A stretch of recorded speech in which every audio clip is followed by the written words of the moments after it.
Welcome back this week to Pro Wrestling Review. Last week we mourned the loss of the Hardy Boys. This week we mourn the loss of Jeff Hardy's innocence based on his interview from last Monday's Raw.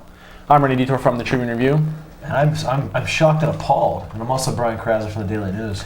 Joining us as always, Jim the Bruiser to our left, Tom Combetti to the far right. We wanted to jump in really fast and talk about the one and only wrestling show that anybody can watch unless, well, you have those old USWA tapes or something to that effect. We want to talk a little bit about Raw and the main event. We saw, surprise, surprise, the Hardy Boys back after missing SmackDown. Buried, forever, gone. They're dead. You know, I don't want to get into You this sound too like you much. want to say something. Yeah, well, see, this is going to be my rant topic, so I don't really want to say too much about it. But for all the people at home, probably shouldn't say this, but I'm the only person endorsing this view. Nobody else probably. I'm not speaking for everybody. Wow, it took me a long time to say that. For all of you at home who believe the Hardy Boys were buried Monday, turn off the show. Okay, turn it off. Okay.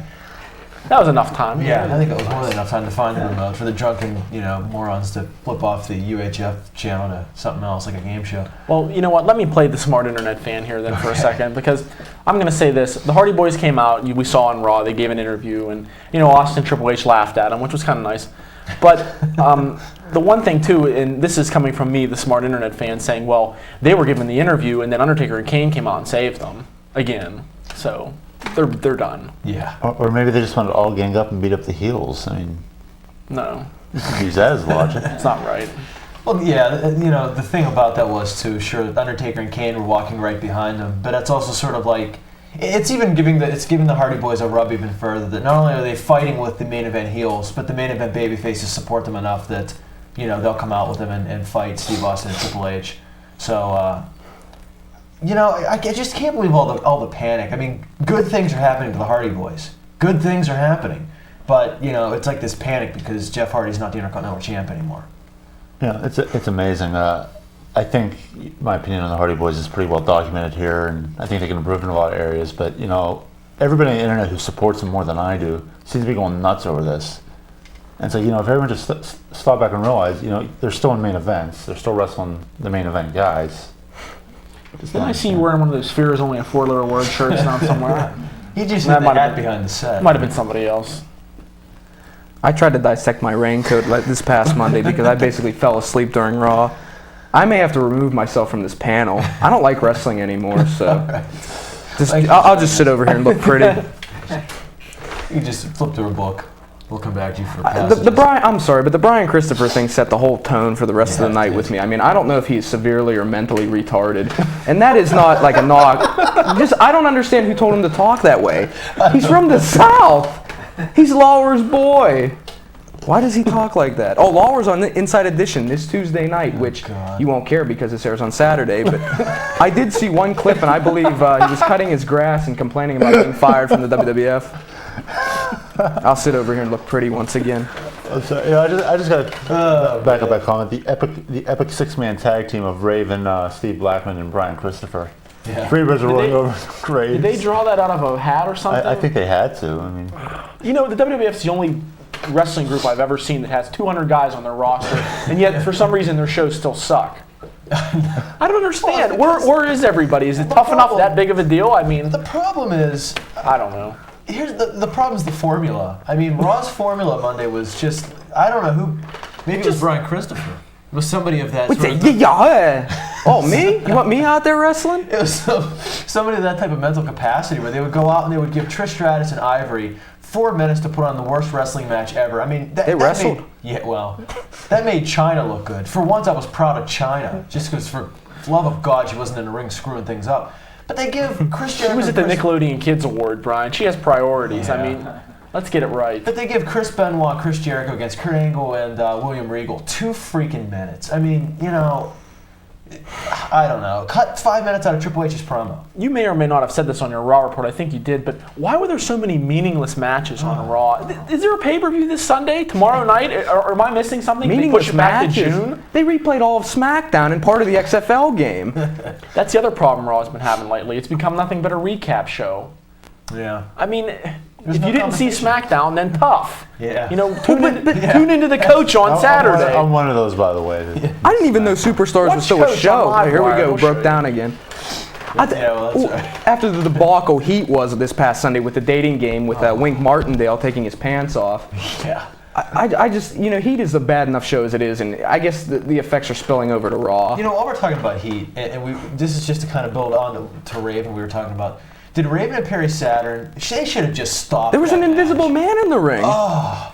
I think Saturn had a force field around him or something. It was sloppy. It was the power of Tommy Dreamer. And the other problem was, and this shows you what little wrestling we have to talk about. We're not doing Heat. They end this match with, obviously they're building up the Eddie Guerrero-Raven European title feud. That's fine. But they have Eddie Guerrero give Raven very possibly the weakest looking offensive move this side of the Lion Salt with a drop kick off the top rope. Now, if you had Saturn in position ready to hit him with that roll the dice thing or whatever, fine. But you've got Saturn laying unconscious outside the ring. It takes him like 10 minutes to get back in. God, anybody can recover from that drop kick. Well, if we can go back a little bit to Raw, the other problem I had with the show was the fact that Mick Foley came back. And what kind of explanation was that from WWF New York? In this contract, in line 41, section C, says I get to make one more Raw main event even though I'm not the commissioner. Yeah. Well, here's my thing about it. Foley knew. Show B-. What was I thinking? D+. Foley knew he was going to get fired, so he signed all this stuff in advance. His 3 more figures coming out in the new series. His finisher series where he's eating at Eaton Park and sneezing on the salad bar, that little glass thing. What the hell is that called? That's ring gear. That's a new ring gear set. That's great. I just wish he'd quit whoring himself out. I mean, Mick Foley, your memories are more important now than ever, and right now I don't want to see you. I mean, granted, that is still Mick Foley, probably the toughest or, one of the best brawlers in wrestling history, but please, no more Dewey, no more Noel, no more Access, kill the coach. No more books. No more food. I just like to, I'm embarrassed. I would like to recant my B-. I don't know what I was thinking. It's all right. I mean, you were hyped up. It wasn't a bad main event. I think what it was is they at least started building toward the mid card, and I sort of like. I think they did. I mean, they added a little bit more to Raven and Eddie, and I'm insane. I'm sorry. Yeah, but if that match was anything like the past tag match on Raw, somebody will be throwing up in a toilet somewhere around America, I believe. Yeah, right around 8:15. I was elated over the Penguins win. That must have been it. I was just being really nice. Well, we're gonna come back, and we're probably gonna show you the clip we were supposed to show this segment. Whoops. We'll be back. Well, Thought it was a gas Let's tanker. see. Ship and rolls. Okay. Never mind. Not a very good simile there, man. well, the ship rolls over the waves. We said ship, right? Is this a fish sticks commercial that I... There's no wrestling. I'm just trying to come up with interesting things. We can talk about Mr. Belvedere again.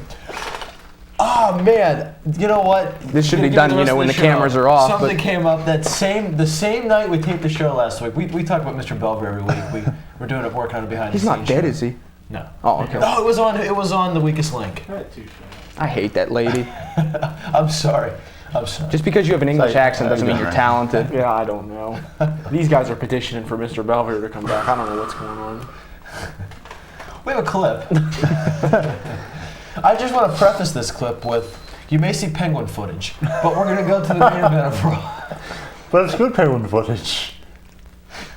Is this the clip where the Hardys get actually buried? And Yeah. Their crews I think they got fired. Was after there this. dirt involved? To quote death, and you're turning him into a villain, and it's going to take a while. I mean, you can't just all of a sudden next week expect all the fans to turn against him. I mean, it's going to take a while to get this guy over as a heel, and obviously from the response of the Denver crowd, it's working. Well, the thing is, I mean, I don't know about you guys, and I know, Tom, we've talked about this before, but Austin, his promos seem more inspired. And we've talked about this too, because of his injury, his neck. He wrestles more of a heel style anyway, so to me it seemed like a logical move. I don't know what the big fuss is about. Rock's gone. You know the one. I'm sorry, Tom. Go ahead. Well, I was just going to say, having Austin turn heel, he's made his money as a face. I mean, sure, he's still going to garnish wages is to deduct. Never mind. Obviously, there's one thing left to do with Austin, and you're seeing what they're doing with him. Yeah. And once they turn him face again, he'll have to come out of the shirts he's going to sell again. Oh, yay. It's not like they don't have shirts now on shopzone.com anyway. Oh, there is a WWF Austin plaque with Piece of the Mat, I believe, from WrestleMania. I ordered the Michaels 15? one years ago. They sent me a Sid one. Oh, God. Bastard. No, that's okay. Yeah. Oh, just another a comment about the whole Austin heel character. One thing I really like about Austin as a heel that you didn't really get as a babyface is the Austin smirk is tremendous. Yeah. The heel smirk, he just gets that heel smirk look on his face. Like whenever Undertaker and Kane hit the ring last week on Raw, and he was just standing next to Triple H with that smirk on his face. It goes back to his Stunning Steve days. I mean, that's kind of where you draw the comparison when you see Austin now as a heel and, Austin back then. So, I can agree with that. I mean, his best feuds in WCW were with Ricky Steamboat. I don't care what anybody says. The Dragon Slayer on the back of the tights was priceless. Yeah. And Austin just playing the cowardly heel, similar to what he was doing back then, it's just gold. I'm sorry, he can drink all the beer he wants, but still, just Steve Austin playing the coward, giving inspired promos for a change instead of, I brought a cooler with some beer and my wife is Deborah. I've heard that before. It's a nice thing to cut back on, too, with Austin's character is you don't see the beer drinking, and you don't see him standing up on the top ropes, giving the double fist every time he comes into the ring. That's something we talked about on the show that he needed to cut back on in order to get over, and he's done it. And it's worked. But to draw on another point that we made a few weeks ago, it's the fact that the mainstream fans, the ones that love Austin, are also the ones complaining about the fact that he doesn't drink the beer anymore Right. and doesn't do the rope corner thing. Yeah. So, it's tough. I can understand how Austin would be apprehensive, how Vince would be apprehensive, or WWF in general, about turning Austin heel because it's a big risk. Yeah. But, like Tom said, they played all their cards to him as a babyface, and it was definitely time to make this move. It's just like something like, if you look at Sting back in WCW, they needed to do this with Sting, years ago, and they didn't do it, and they missed the boat. And Sting got tired and old and stale and, unmotivated eventually. But, you've turned Austin heel. Clearly he's motivated. Clearly he enjoys what he's doing, and he's going to get another run as a face. You've got years left with this guy. To draw a perfect example, look at Bill Goldberg. They tried to turn him heel. He wasn't into it, and now he's out of wrestling. So and he got stale and old and boring and unmotivated. Yeah, and I think that's the way Bill wants it. Wasn't he always, though? No. Yeah, well, we can't help that. But we're going to come back. We're going to talk a little bit more about the pay-per-view this Sunday, so stay tuned.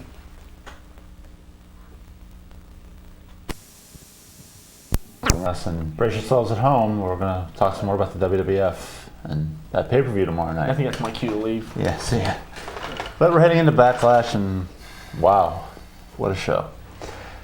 Sorry, I have nothing else. Is it really? I have nothing else. I'm really... Penn's won this week, guys. I don't know. Fancy that second round? Well, by the time this show airs, they could be down 2 games to the Sabres. Well, that's certainly a possibility. All right. Yep. Well, the draft was interesting. There was a draft? How do you trade Tim Dwight? How do you get rid of Tim Dwight? With the referee? No, the Falcon wide receiver. Oh. How do you get rid of him in a trade? You don't, but you're the but you're the Falcons. Anyway, if Mel Kiper can hush up over here, maybe we can get to Mel business. Kiper, draft expert, by the way, pal. Yeah, This is I'm tough. sure I'll introduce. Never mind. All right, we got the Main pay-per-view. event. Let's talk about the main event of Backlash. It's Steve Austin and Triple H versus Undertaker and Kane. All the titles are on the line. We mentioned this past week on the website that this is the first time this has happened since an In Your House pay-per-view, and I'm ashamed of myself for not knowing which. September 1995. I'm ashamed that I do know. It was actually. It's Beware of Diana Smith, I believe. Yeah, the moniker. Right something when they like switched that. from In Your House to actual titles. Yeah. But it's the first time that all the titles have been on the line. The match was actually Very stupid. Diesel and Shawn Michaels, known as Dudes with Attitudes. Oh God. That was some good stuff against. Were they called that? Yeah.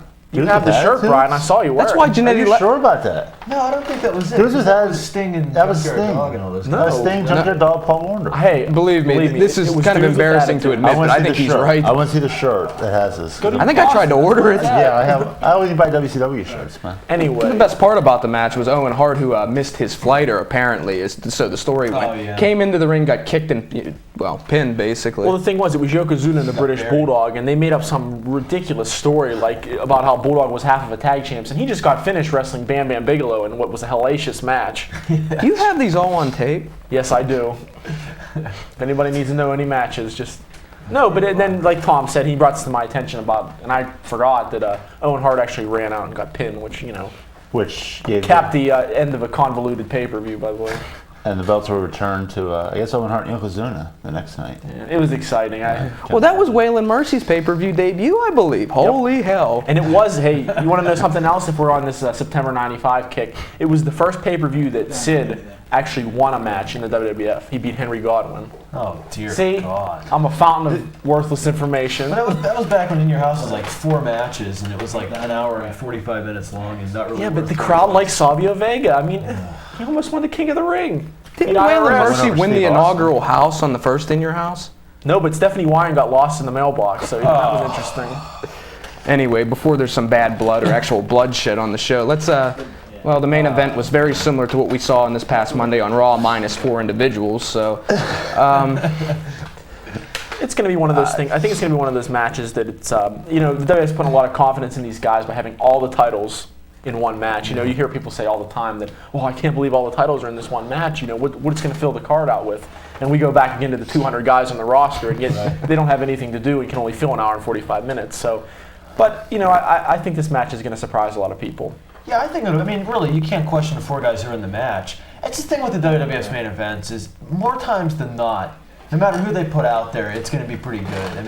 It seems like that most of the main event talent has the idea of how to build the drama and how to build a good 30-minute pay-per-view match that keeps you excited through the whole thing.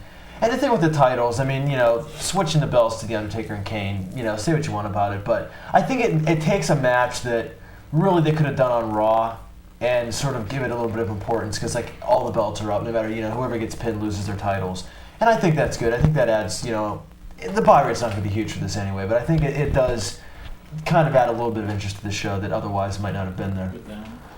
I think looking back at WrestleMania, a lot of people criticize Undertaker and all that, but I think all 4 of them have proven they can I brawl. didn't criticize Undertaker. Okay, it was me and him.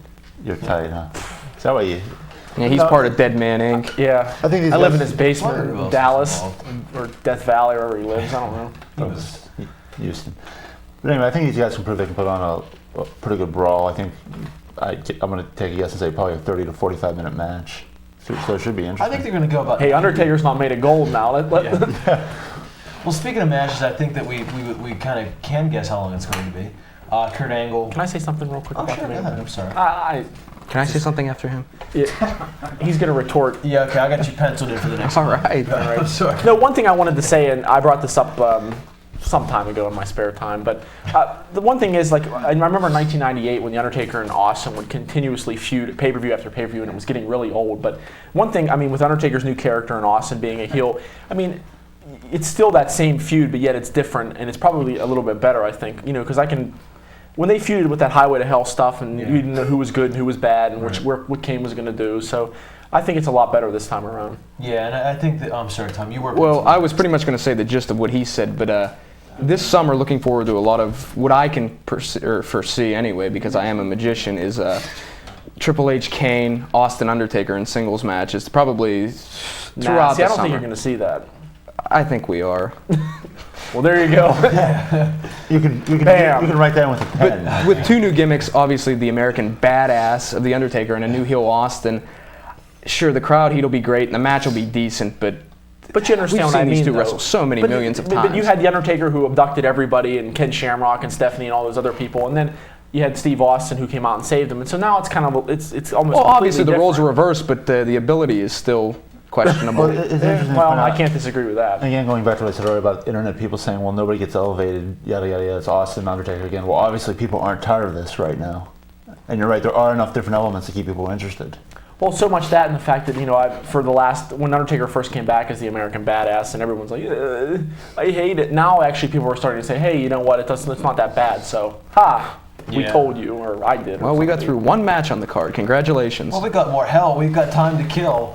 The show's not over yet. Yeah. Just to go back to the thing you're saying about Undertaker, I know Rennie with the conference call we did with Triple H, that's even something he brought up is that, He had some of reinvented the- himself. Yeah, some of the criticism of him may be a little unfounded because not only that, but he was coming off a couple of debilitating injuries that just kept him on the shelf. So it took a guy who's 38 years old. It takes him a little longer than a 25-year-old guy to get back into top physical shape. And and again, the same thing too is establishing the new character. It's another point that you brought up 2 weeks ago in your rant was the fact that Undertaker doesn't have to go out and work hard. He can just rely on his gimmick like we've seen so many times with people in WCW, but he doesn't. He tries, and hey, you can't fault the guy for that. Right. I've done that. Okay. Well said, You were guys. supposed to take us out. I'm sorry, we'll be back right after this.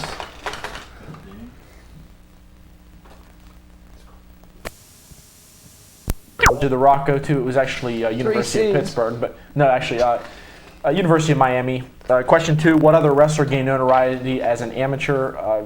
There were a ton of answers. We took something, but this says Mark Henry. What branch of the military was Jesse Ventura in? Navy SEALs. We also accepted Navy, but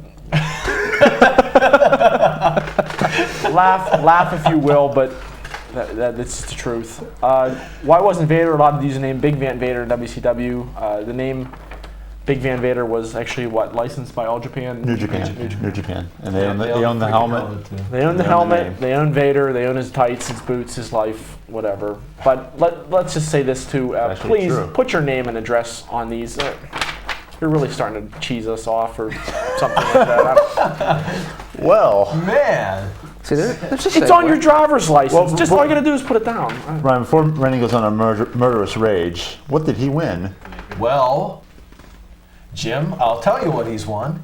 From the Original Pizza Works, he has won a voucher for 1 free pizza, some chicken wings, and carbonated beverage. And the winner is, because we forgot to say his name, I think, is Ben Lewis. I think he's from North Huntington, but he didn't tell us because, Ben, for the love of God, send us your address. It's nice to know where he's from. I'm sure he appreciates that, but where does he go to redeem this? You need to, say, Yeah, well, I've never done one of these before, so I'm new to all this. Okay. He can redeem those at... He's back. Yeah, at the outlets in Finleyville, Javosburg, or Jefferson Hills. I want to make it dramatic. Jefferson Hills. It's the Pizza Works, by the way, just since we didn't say. Yeah, I'm pushing the suck meter through the roof, so let's just let everybody else Well, talk. our producer has a gun, so I'm going to buzz through this. This week's question, answer the 3 on the website at ProWrestlingReview.com under trivia. This week's question, how many times has The Undertaker been WWF Tag Team Champion? Answer that, answer those 3, you send your name and address, and win some pizza. I turn it on. And for a bonus, just for the hell of it, put how many times he blown out his knee or groin or whatnot. But answer the 3 on the website, the one from the show, ProWrestlingReview.com. Send those entries in. Address, please, no aliases. None of us from the show are eligible, so happy answering, and we'll see you next week with another question.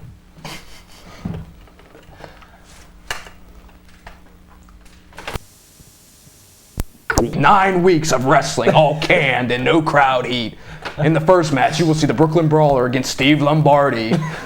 And the winner gets the keys to the safe. I don't know. Hey, God. What's that say, Brian? No, not really what it says. What does it say that I just said? These writers. Do you remember the prime time when the Brooklyn Brawler attacked Gorilla Monsoon? He fell through a meat locker. It was hilarious. Yeah, I do. Yeah, it was like shelving. They always had That the was a coolest feud of the action year. figures on there, though. Ooh, maybe that's where we get it. Yeah, that's what we put. Well, actually, we have Benoit on because we decided to give Benoit more TV time on our show than the WWF did on theirs. We could turn it around and give the Road Dogg some time. Of course, with that eBay check rolling in, he really doesn't need any time. I don't know what the hell. I don't know what we're talking about. I wasn't in production meetings, so. What about the pre-production meeting? Were you in that? Just go over those right there. Anyway, I think last time before we left you, we were talking about Backlash, so I think we can keep talking about it. One of the other matches is, actually 2 of the matches, Chris Benoit and Kurt Angle in a 30-minute submission Iron Man, see who gets their leg broke first, all that other good stuff. Anything else? Any other titles? Ace Cowboy, Bob Orton Jr. you want to throw in there? That's great. I used to. Never mind. The other one is Chris Jericho against William Regal, and it's the Duchess of Queensberry rules, whatever that may be. I keep calling it the Duchess of Winchester. I don't know why. It doesn't matter. There's no rules to it. They're just going to wrestle, and it's going to be a big disappointment. So What? You know what? While we're talking about this. No, the stipulations. They become this elaborate match, and it's just going to be another wrestling match. Well, I can add something, but let's go to a clip. We're going to go to a clip from Raw. Now, pay attention because the match isn't long, so it's going to start and stop. When William Regal first went to WCW with Steve Regal back in 1993, he and Ric Flair had a Marcus of Queensberry. Marcus of Queensberry is being the originator of boxing. Pretend it's a rock, and you'll be fine. They actually make a poster now of The Rock God. with him with the crossface on Benoit on the damn poster. Oh, man. I almost vomited in Ames. I mean, Ipsnay Ames. I don't know if that's a copyright infringement or what here, but It was nice to see though on Raw that William Regal's chest had healed somewhat from the Ruptured plethora blood of vessels. chops he takes every week. We have a couple other matches, at least that we think we know of. Raven against Eddie Guerrero for the European title, which I think if these guys are given more than 5 minutes, what seems to be the problem everywhere, if These guys are No, it's kind of like I gotta be. Yeah, never mind. I'm sorry. That's all right. These guys are given more than 5 minutes each week in order to tell their story. It probably could be better than it has been, but. Well, you mentioned about Raven playing the more psychological character. You know, that's great and everything, but he doesn't need to hang out with Steve Blackman and, of course, the retarded midget Brian Christopher, whatever his name is. I refuse to say the other name. It's also interesting they put out Eddie Guerrero getting the pinfall victory over Raven this past Monday. The thing was, though, the whole match was downplayed. The whole feud's been downplayed. I mean, it's gotten some TV time, but it's not enough for anybody to care. You know, I was just thinking to myself. I think you're looking at. I don't know. I hate to think that this would be the end of the feud this Sunday, but it's certainly looking that way. If Raven wins the title, hopefully they'll stretch it out and give these guys some more time. Assuming Eddie Guerrero stays healthy. Well, I think Raven can still win the title, and you can still stretch the feud out. I mean, I think he can. Oh, you're right, but I just don't think it's going to happen. Here's the thing, though, with Eddie Guerrero, though, the WWF is so fickle with him. They push him, and then they pull him back, then they push him again. So it's one of those things. What had Raven started feuding with Eddie maybe right after WrestleMania would have meant something. Now Eddie's been wrestling on metal with the European title. He wrestled, I think, Test one time since WrestleMania, and then now they just threw this thing together in like the last 2 weeks. Nah, it doesn't cut it. Well, the other question is, does the European title mean anything? I think it could have with Test and Eddie Guerrero. I mean, I think that there was something there. I didn't exactly give that feud a whole lot of time either, starting it or finishing it. And I don't understand what it is, because you have 5 hours of television every week, and you could really expand some of these feuds, but they choose not to. So they did do a decent job with the European belt for a little while when Regal had it and when Test had it. I mean, at least you saw some title defenses, but maybe this is something they learned from, and after Backlash, maybe we see whoever does win this match get a little bit more television time. They need to do that, but if I may, about the European, I'll save it for a rant. Never mind. Okay. But the other thing, too, I want to bring up before we go on to another match is the fact that, when you have Eddie and you have Raven, it could be one of those things where, obviously we've seen the Radicals don't get much TV time. So, I just think it's one of those things where give Perry, Dean, Eddie some TV time. I think this is going to eventually lead to Raven being inserted in that group. I'd love that. I think the WWF is going to realize, and based on the crowd reaction, obviously the WWF doesn't mic their crowds, which I think is horrible. Yeah, they do a bad job. I think they're going to find out that Raven's going to play a better heel, and I think he'll be better served as leading the Radicals. Yeah, great psychological leader for them. It'd be.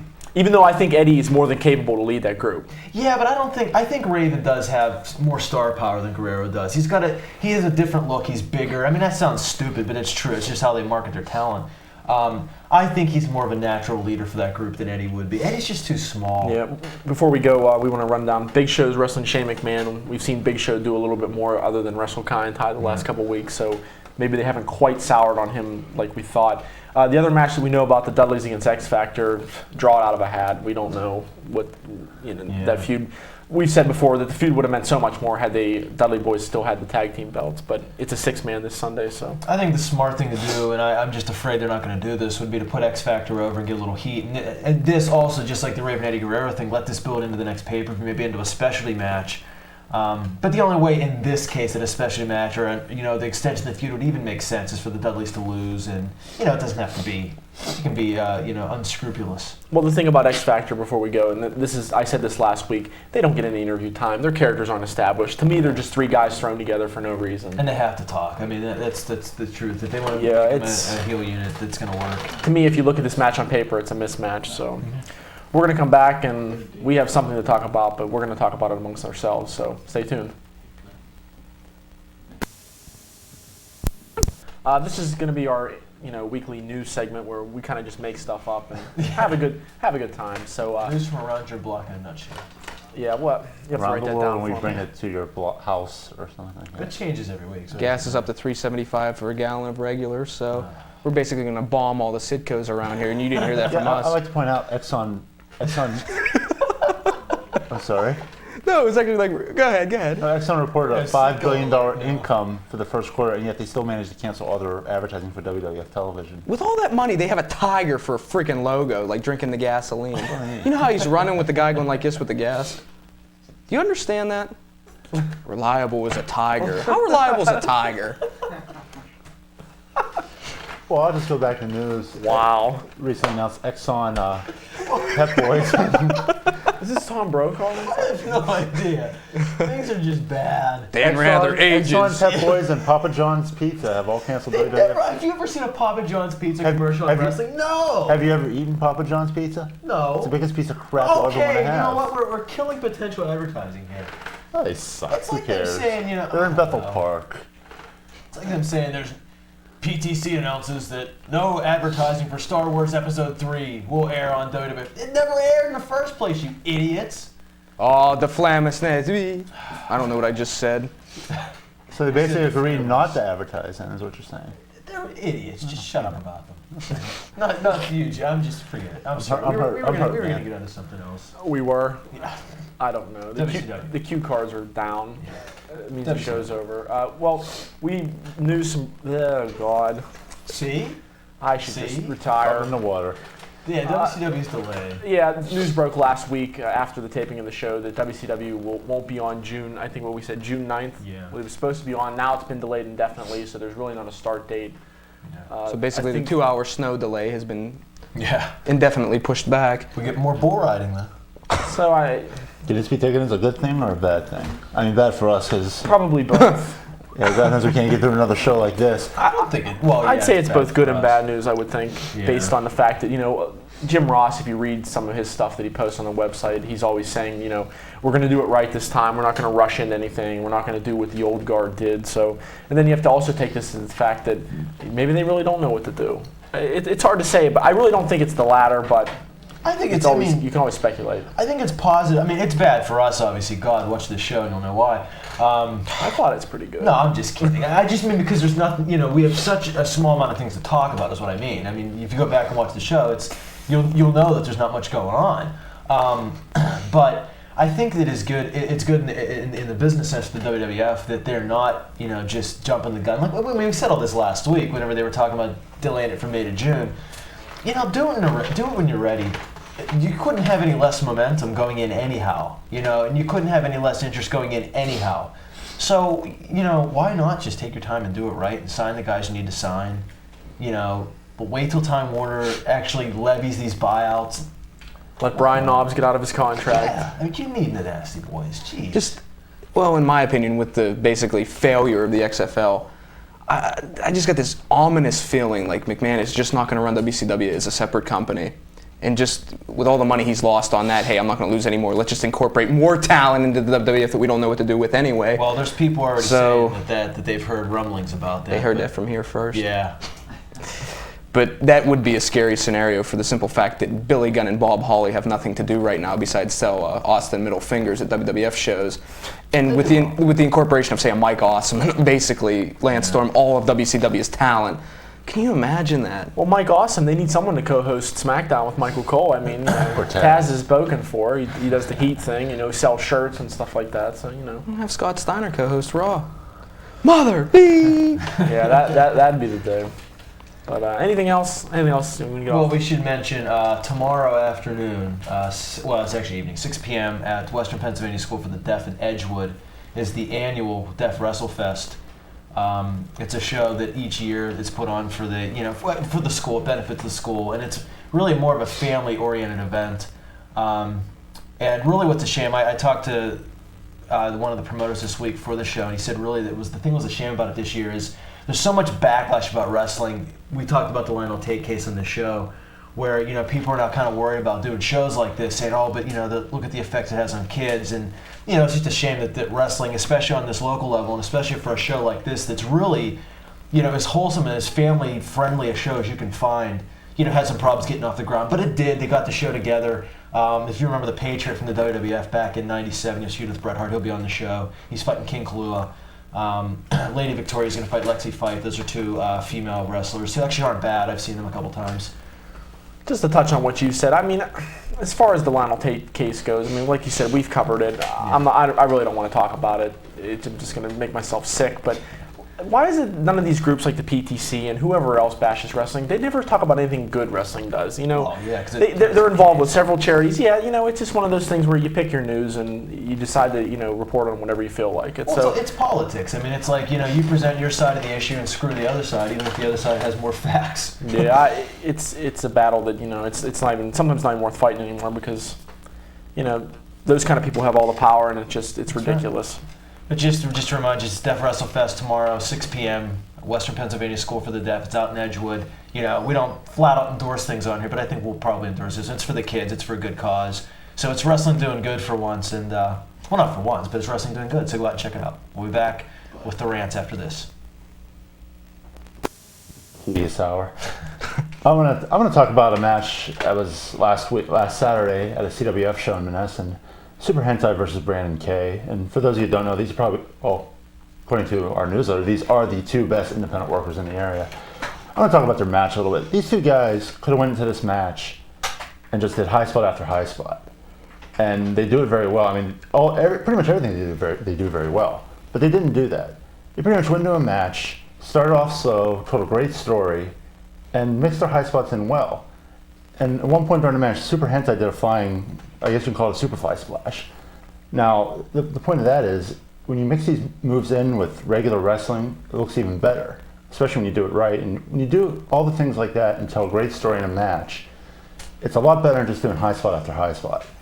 Every local worker that comes in and debuts should sit down and watch that match and realize when they get a certain amount of time to wrestle, they don't have to string every move they know together in order to get over with the fans. Just tell a great story. The moves and the spots you do well, mix in, and just like I said, just tell a great story and mix everything well together. Good, Ernie? Well said. Yeah, not really. I tried. That was good. Well, the XFL ended with a huge bang this past week with their championship game. Actually, maybe more of a thud. So I happened to catch SportsCenter. I wanted to see if they would say anything about the game, and they did have a few highlights. But you know what? The announcers that were covering the game for SportsCenter were too busy making jokes, and you know that's one of the problems I have with these SportsCenter shows, and whether it's Fox Sports or anything like that. And this isn't just about the XFL. Thanks to Craig Kilborn and his late show or late early show or whatever the hell it's called, everybody on SportsCenter thinks this is the night at the Comedy Store. They have to make jokes, and the XFL is a perfect way to do that. You know, I can't understand. I mean, the XFL may have buried itself with poor games and, you know, maybe poor advertising, maybe poor announcing and things of that sort. But, you know, the mainstream media, the sports journalists, if you will, they don't help that at all. I mean, when you have someone like Stuart Scott who's trying to figure out how he can say booyah in 7 different languages, I mean, to me, he's no better than that little bumblebee from The Simpsons. As far as I'm concerned, you know, I'm not asking sports journalists to take the XFL seriously. I realize it has the Vince McMahon stigma to it, but you could have at least gave the championship a little more recognition. Yeah. Being a journalist myself, I agree, and you know, the level of journalism in this country is a friggin' joke. Well, I don't know. Was that a rant there? No, it's not.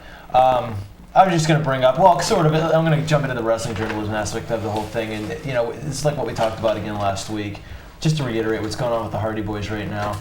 I think the point's made evidently clear this past Monday on Raw that, you know, while they're not being pushed to the stratosphere, which they shouldn't be, that they're still definitely up there, and they're still in the mix. And, you know, was anybody uncomfortable? Was anybody thinking, boy, this is strange this week when they were fighting Triple H and Austin? I know I didn't. It seemed natural. It seemed like they belonged, and that's the point. You know, they got them involved in a big story. They got them involved with big players. And now it makes sense. And now it seems like it's an accepted and normal part of the show. That's the point. And I think that's what the WWF was going for here. And the same thing with Edge and Christian. Now, when they stick Edge and Christian out there, it doesn't look strange. And, you know, for the person who wrote on the internet Tuesday morning that the Hardy Boys are cut off at the knees is an idiot. And it was on a very good website. Just an idiot. Wake up and realize the big picture here, folks. The Hardys are getting helped out big time. I had the distinct honor and privilege over the weekend of watching probably NWA circa, and I hate that word, 1989, Terry Funk, The Great Muta, Sting, Ric Flair, and the feuds they had, Ricky Steamboat incorporated into that mix. And something the NWA did caught my fancy. Why did I say that? Caught my fancy. They actually had ratings for their wrestlers. Granted, they had the world title, the U.S. title. I believe they even had a television title at the time, tag team titles, obviously. The ratings were something that could be taken seriously back when magazines like PWI, The Wrestler, et cetera, were taken seriously, and their ratings were actually taken seriously. This gave guys a little more credibility where, say, you wouldn't be on TV for a period of 2 weeks. You'd be lower in the ratings, say 9 or 10, but the ratings were taken, they had so much credibility that the guy who was maybe a 9 or 10 was actually seen as a force to be reckoned with, who could maybe knock off a number 1 or a number 2, whatever champion that may be. And I'd also like to throw in the fact that the European title doesn't really mean a whole hell of a lot right now. My solution, make it a Raw title, make it a TV title, make it a SmackDown title. And for the WWF, with guys like Billy Gunn, Bob Hawley, who haven't done a damn thing besides sell hot dogs at the recent house shows, make a rating system up. That way you can pull these guys from television from week to week, but they're still on. And hell, show a bracket with the ratings on it. The guys will be taken more seriously, and with more influx of WWF talent coming in the recent weeks and months ahead, a rating system wouldn't be a bad idea. Any? Brian. Go ahead. If you want to read my column, you can pick it up on the newsstands tomorrow, or you can read it on the web. It's www.triblive.com/sports. Real quick, I'm going to be hosting a wrestling talk show on the radio. It's in Wheeling, West Virginia.